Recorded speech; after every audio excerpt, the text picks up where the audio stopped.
What's going on, everybody? I am back with another episode, kind of tracking my performance across 2025, trying to see how well I can do with a pretty small contender gallery. I am, again, primarily a contender player. I do love, a lot of MLS. I do love, watching Premier League, that kind of thing. But in terms of my gallery, I'm trying to see how well I can do with a pretty limited budget of a gallery that's worth, at the start of the series, is worth just a little over $100. At the moment, my gallery is worth about $140. It's kind of fluctuated back and forth because of winning some cards. I've been doing a lot of trading lately to try to build up a bigger cash balance in my account. I've been pretty successful so far with that, and I'll show you that in just a little bit.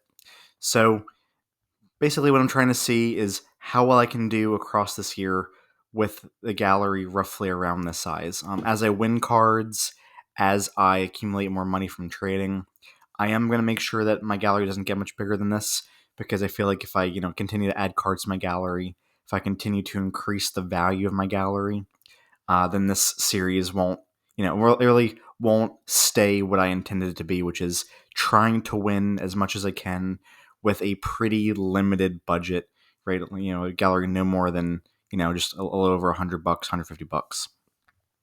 So why is my gallery all of a sudden a dumpster fire? I started off 2025 honestly pretty hot.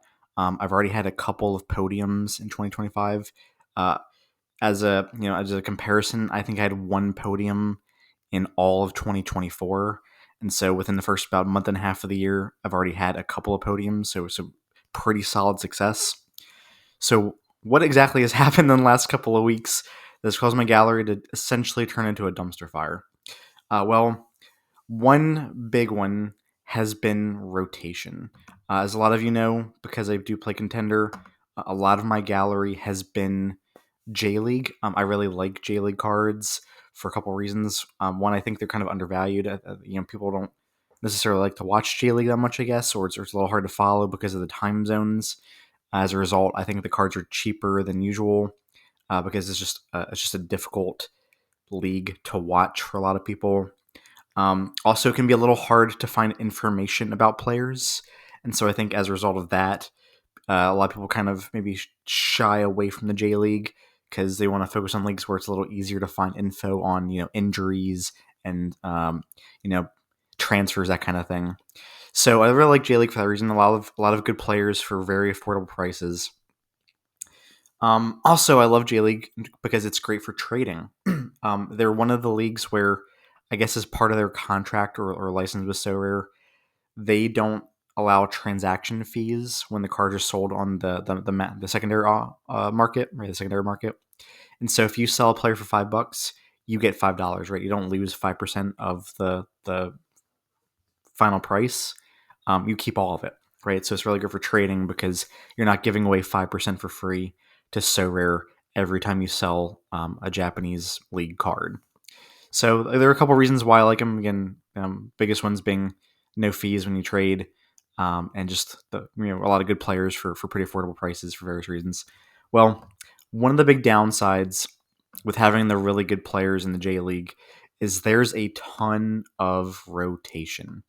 When you have the good teams that make the Asia Champions League, the ACL for short, you run the risk of constantly dealing with rotation that can sometimes be on the unpredictable side. Especially, again, there's not a lot of info that comes out about what teams are planning or thinking. Not a lot of interviews with coaches that are easily accessible about who they think about rolling out for a midweek game or a Champions League game. And so last game week, I kind of was impacted pretty heavily by rotation. No Ogiwara. Kaneko was a sub. I had no Muto. Some other guys came in as substitutes, so they got some points, but not a ton. Muto actually had an injury. I think he's been dealing with like a minor injury. He's already back in training, so it's been pretty minor. He should, based on what I've seen on Twitter, he should be back relatively quickly. But I had no info about an injury. I think it was kind of a surprise. I don't think anybody knew about it There hasn't been any news regarding an injury to him. So I wrote him out, captained him, ended up being an injury DNP. And so this game week, kind of a bloodbath due to DNPs and rotation, that kind of thing. And then this game week, I kind of had just not a lot of success. I tried again run out my Urawa Reds lineup. A few episodes back, I was talking about how I thought Urawa would start off the year really, really hot. They looked great in preseason. They made a lot of really smart, talented signings. Ogawara being one, Kaneko being another. I just thought, they were going to be one of the teams that just clicks really quickly and is able to kind of dominate the opponent on the offensive front, just because a lot of offensive firepower that they seem to be accumulating. Again, they had Savio on one side, Kaneko on the other. Just seemed like a really strong lineup. Well, they've been really, really struggling offensively so far this year. Defensively, they've honestly been okay. Nishikawa's, I think, had a couple clean sheets, some decent AA in this game week. As you can see, at 57 points total, excuse me. And so they just haven't been as good as I thought they would be. I've honestly been pretty disappointed. I really thought they would be better. They'd score more goals, but their offense has been really, really impotent so far this year. And again, we're about a month into the season. I think we just finished week 4 of the J League season. And they've been pathetic. You can see 250 points. I don't think the stack has earned more than like 300 points at all. Period. In any game week so far. So pretty pathetic. So the strategy I had of running a raw lineup has kind of collapsed. I don't really see it improving that much. I know Urawa, there's a lot of really credible reports that they're signing Sink Tosun, I think that's how you pronounce it, from Fenerbahce, really decorated Turkish forward. He has had a lot of success in his career, so I think they are signing him. They're going to pick him up from Fenerbahce. So he could be really good. I think he could potentially help turn that team around, but there just seems to be no offensive chemistry now that the season's begun. They looked great in preseason, but now that they're actually playing against, other teams in J League, I just don't see any chemistry in that final third, which has been really disappointing to see. So yeah, I've been really struggling, I think, the last couple game weeks in terms of, my J League cards, just either dealing with injuries, dealing with surprise DNPs, dealing with rotation guys, being on the bench when I thought they would start, or vice versa. So that's been a big problem. Another big issue that I've dealt with. Let me go to my my gallery. Actually, let me go back to my gallery. Another big issue that I've had is injuries. Actually, it's probably better for me to show you the last game week because it's a good example of it. I've been dealing with a ton of crap in terms of injuries and just losing guys that I was really high on almost immediately. Let me show you this lineup. This is a lineup that I thought was going to be really, really good this weekend. I think this was my priority lineup because you had Sanfrecce at home against Yokohama. I think Yokohama scored 1 goal in their first 4 games, like absolutely pathetic offense. So I was like, all right, top tier, defensive matchup, right? Really, really high chance of a clean sheet. And they did hold a clean sheet, but the AA just wasn't there. I guess, Yokohama's offense was so bad that they really didn't even have that much of an opportunity to earn much AA. But the big problem was injury. Edward Spurzian, I picked him up for a little under $8. His card is pretty rare, right? They minted very few of him. So his limited is on the more expensive side as far as contender cards go. And first game, right back after winter break, right? It's Russia. They have a long winter break. First game back, gets a pretty bad injury. Basically limps off the field. He's expected to be out for, I think, at least 2 months, like around 2 months. So pretty big loss right away. I also had, let me see if I can find him. I can't remember what lineup he's in. It's one of the ones I canceled. There we go. Konstantin Tukovin, the forward. Honestly, like in my opinion, like the star forward. Is one of the star players for Dynamo Moscow. I picked him up as well a couple of weeks ago. Um, he's done really well for Dynamo. He's their main goal scoring threat. He's really young, so I figured his price is a little inflated because of being a U23, being eligible for U23. Also, again, very few mints of him, so I picked him up thinking, all right, he's gonna be really good to use, and then in the summer, maybe I could sell him, or maybe some point during the season if he's on a hot streak, I could sell him for a profit. I could flip him. Literally within the first 25 minutes, he does in his cruciate ligament. I think he's got a cruciate ligament injury. And so, I mean, he's instantly basically going to miss the rest of the Russian league season, and the season just came back from winter break. So, really just a lot of awesome luck for me, right? Spurzian out instantly, Tuchman out instantly for probably the rest of the season as soon as I buy him. I actually canceled this lineup because I was like, all right, I just got to get rid of this guy, right? He was originally meant to be a flip. So I was like, okay, I'm just going to send him to a bot while I could still potentially profit from trading to a bot. So I actually bought him for around $4. I sold him to a bot for like I want to say 540 or 560. So I did make a slight profit off of him, but my plan was honestly to use him for the rest of the season because I mean he scores a lot of goals, a lot of decisives, and then sell him for a premium over the summer when people start planning their Russian Premier League lineups before the Russian League starts up for the following season. So I kind of had to abandon that plan. I traded him to a bot for a very slight profit.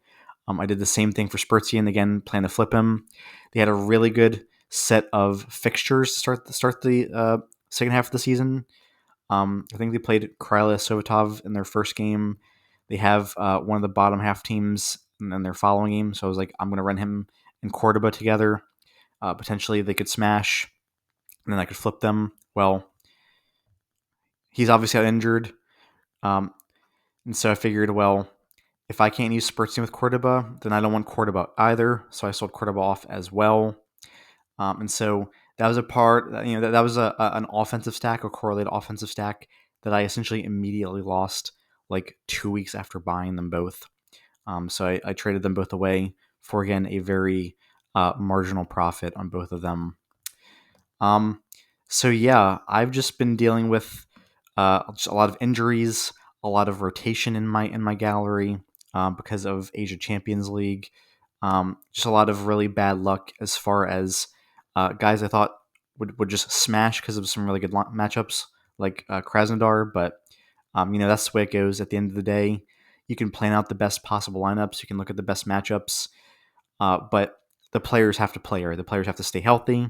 The players actually have to be on the field, right? The coach actually has to, put them on the field, and they actually have to still score at the end of the day. So luck wasn't on my side, and so over the last couple of game weeks, pretty massive dumpster fire. Oh, this is a fun one too. So Necaxa, right? We know Necaxa has not been playing Alan Montez lately. He was a starter. He was by far their best scoring defender. He's been on the bench pretty much all season because Alexis Pena came back from injury, and Alexis Pena is their captain. So obviously the captain's going to play over this guy. Well, last game, Alexis Pena suffered an injury. He actually had to come off early. So I was like, okay, Alan Montez going to be back in the lineup.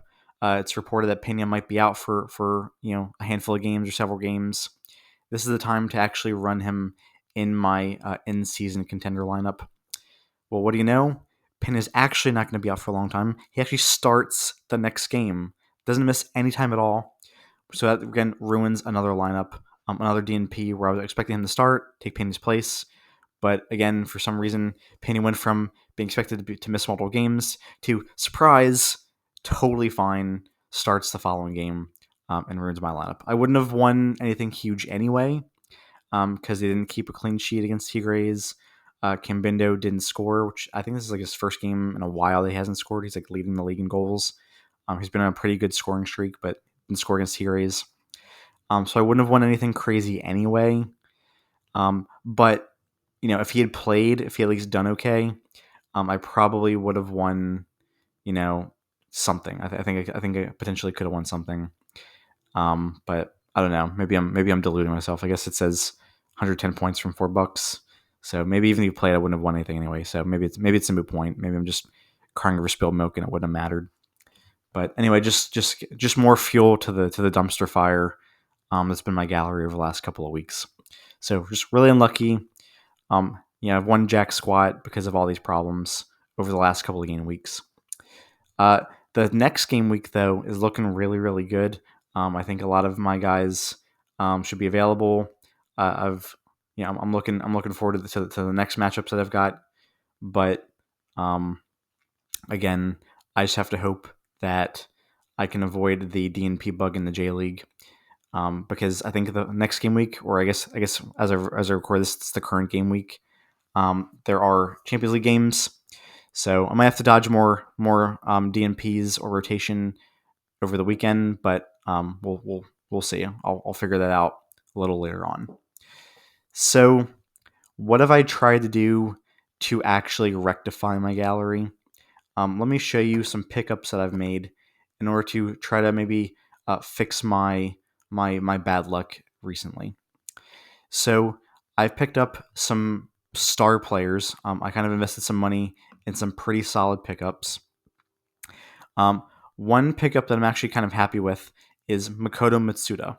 Matsuda used to be one of the most expensive forward cards in all of Contender. He was the star boy for Sanfrecce. He was a forward who played midfield. He took set pieces. So just really, really high AA. Really great score all around. Extremely, extremely expensive. Well, towards the second half of last season and this season, he's been bench fodder. Like he hasn't sniffed the starting 11 almost at all. The coach kind of gave up on him as part of his tactical setup, starting 11 setup, and so his price plummeted to, basically free. Well, he has gone to Gamba Osaka. He just transferred to Gamba Osaka. I think he's on loan with an option to buy. But I think it's pretty much set in stone that after the season he'll be gone out of Sanfrecce, go somewhere where he starts permanently. But for this season, he's at Gamba Osaka. Should be a starter for them. He's instantly going to be one of their best players. He should, at the very least, share set pieces with Usami. And so he should be a really good scorer again. I'm looking really forward to him becoming a staple of my gallery this season at his new spot. I brought back Gonzalo Piovi. I bought Gonzalo Piovi, and I used him a lot last season. Again, he's an amazing scorer. I sold him. I can't remember why I sold him in the first place, but I decided to bring him back because again, he just continues to be a great scorer. He's got a really good floor. His ceiling is 100, right? So that's always a good guy to have in your gallery. I brought in Noah Dusen. He plays for a team in the Swiss league. Let me show you why I bought him. I know the season is, we're getting close to the end of the season because it is March, but this is a guy I think I'm going to hold on to for a while, and I'm going to pretty much run a lot of my priority lineups because look at how he scores even when they don't keep clean sheets. So many green scores even though they don't have clean sheets. Let me show you why. Look at his passes. He accumulates so many passes in the final third. He's involved in so many long balls. The team that he plays for are kind of involved in a possession style game. They love to pass the ball around to the center backs, and so he accumulates an insane amount of points just from passes. Right, so you can see here, 11, 18, 23, like 29, 30 points if you add in the decimals. Like basically has like 30 points just from passing, right? So when you accumulate that many points, and a lot of his scores are like this, right? So if I look at, for example, this one, like look at the number of points he's getting: 2.5, 7, almost 10, 14. That's like 14, 15 points right there. If I go to this one here, again, same thing. 8, 12, 16, 20, like over 20 AA just from passing, right? That is what gets you podiums.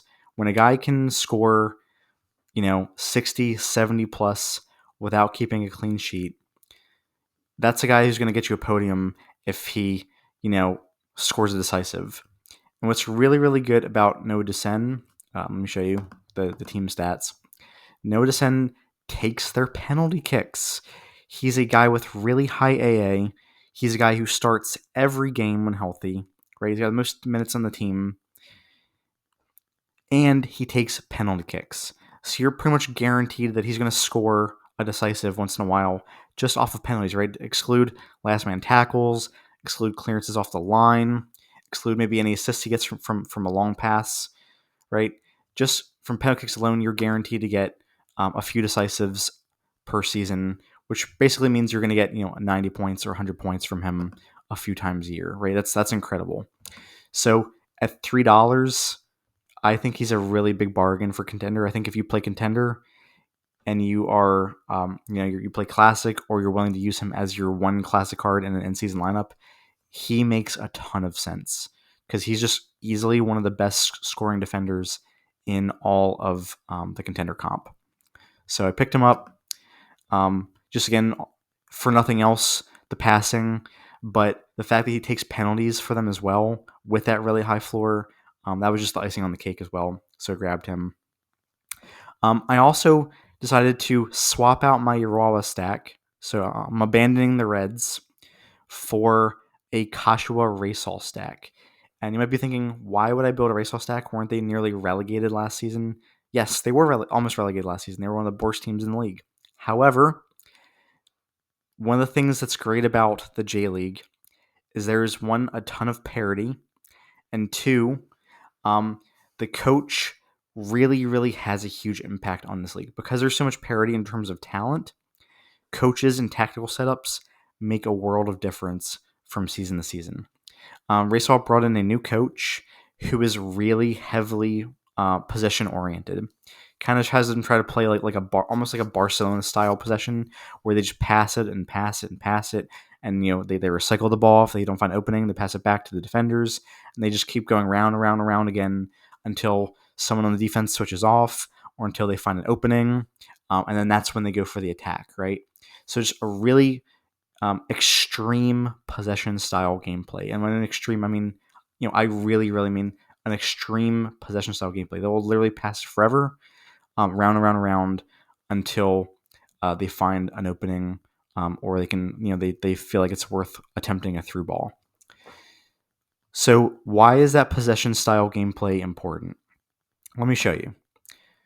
First off, this team has been thriving under this kind of tactical setup.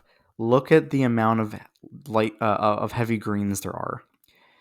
The fact that they pass so much, the fact that they're so possession heavy, right? They're getting so many touches, they're completing so many passes, especially a lot of passes in the final third, right? They're racking up truly extreme amounts of AA from passing, right? Kind of the same vein as Ducen. Like, their passing stats are absolutely nuts. Let me show you Koga, for example. Right, Koga is one of their important keystone central defenders. Look at passing, right? So this game, most recent game, 76 passes. Let's look at the other 3 games so far, the number of passes he's completed.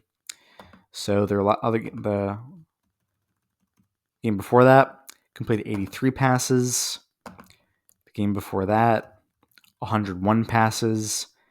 The game before that, 124 passes. All of their defenders are like this. They pass to their defenders to an extreme degree. And you can see here, 16 long passes, 6 final third passes, 9.9 points just from regular passes. If I go to this game here, you can see 6 points just from regular passes. If I look at this team here, or this game here, 15 long passes, 9 accurate long balls, right? Again, this is the kind of stuff you want to see in order to help build a really strong floor, right? Because if you have a high floor, That means when your defender or when your midfielder scores, gets a decisive, they're going to get a really high dark green score, right? And as you can see here, if I go to Rachel's last game against the Reds, right, when they do well, they do really, really well. And so I decided that I'm going to try to take advantage of their extreme possession tactical setup, because I think a few times, like at least a few times this season, they're going to dominate a team, which means they're going to get an insane amount of pass AA. They're going to get some decisives on top of that pass AA. And so, if I line up Kojima and Koga, Harakawa, Koizumi, um, I think a few times this season they're all going to just smash, and I should be able to contend for some podiums in Contender Limited with those guys. The only unfortunate part about Racall is they don't seem to have like a stud forward. Kakita seems pretty decent, but he's not good enough in terms of so rare to be usable. Right, he might be good in real life, but he's not good in so rare. He just basically has no AA game in so rare. And so what I'm gonna do, which I know is not ideal, but what I'm gonna do is I'm basically gonna run a stack of Kojima and Koga together for defense, Harukawa and Koizumi for midfield, and then I'm just gonna run a really good forward from a different team with those guys. So that could be, Idrisi from Pachuca. That's probably one of my best guys.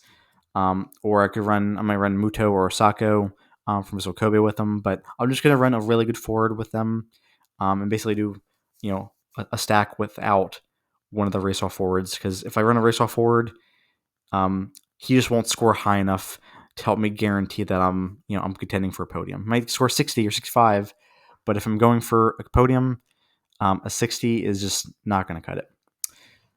All right, so that's going to be one of my big changes for I think a significant part of the season is I'm abandoning the Reds and I'm riding the Racall train.